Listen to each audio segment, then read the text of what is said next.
at your dream middle school. Face frozen, butterflies in the stomach. Terrible to be nervous, huh? But what if there's another applicant, stomping to and fro, making you more nervous? A disaster, right? But that situation I faced while learning 2 years ago. And it was on that morning that I rediscovered myself. It was not about realizing I could destroy the magic ring or save the galaxy, but it was the smallness that made it life-changing. So, back to the radio corner, I was there, waiting for the first interview ever in my life.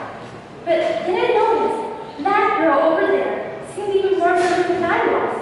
She kept pacing up and down, up and down. So I walked up and whispered, "God, I'm freaking out." She looked at me in shock. I said, "Well, I guess if it was just about books and friends, it would be as easy as pie." Then we started to chat and even giggled. Gradually, I noticed she wasn't clenching her fist anymore. I had confidence coursing through my body too. Right there and then, I rediscovered myself. I found that not only did I have the strength to comfort others when I was a pickle myself, but also I could pump myself up by helping others. For me, it's really like a boomerang, always returning to make me happy too. As Benjamin Franklin said, a man wrapped in himself is a very small bundle. So reach out. The best way to rediscover yourself is to lose yourself in helping others. Then you may marvel at how brave and selfless you can be, just like I did. Thank you. Thank you. Here's the topic for your impromptu speech. Are you an active student in class? When we know the answers to the question raised by the teacher, do you like to raise your hand to answer? Thank you for your question. Well, yes, I am an active student, and I enjoy raising my hand and then bask in the joy of being a bright student. But if you asked me the question a few years ago, it would go different. Back then, I was a little girl tortured by shyness. I would hesitate just to ask the waitress for some tissues, so in class, I would sit like a quiet, round-faced sleeping beauty. So you might think, how did the transition happen? You think it would go in a mundane way. I received some sort of stupid cliche, and then I turned from this sleeping beauty to a supergirl.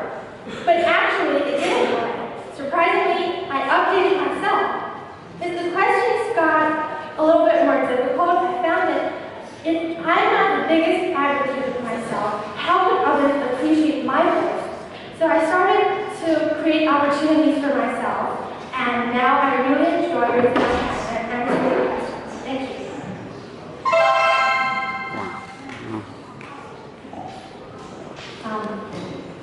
Thanks. When you're nervous now, your butterflies in your stomach, how can you calm yourself down? Okay, thank you for your question. As you see, I'm actually also very nervous now, and it was the same situation when I was waiting for that interview. But when I'm nervous with butterflies in my stomach, I always tell myself that the only failure is the failure to try. So, just last week, I took part in our school's cross-country running, and actually I used to label myself as a not-athletic person. But I took part in that competition because I thought I should have a try. And then, before I had to run, I had these butterflies in my stomach, but I still told myself that I had to believe myself and just take a deep breath, and if you really can't stand it, you can go chat with somebody else, just like I did before the interview. That's how I calm myself down. Thank you. Thank you. Now let's welcome contestant number 28.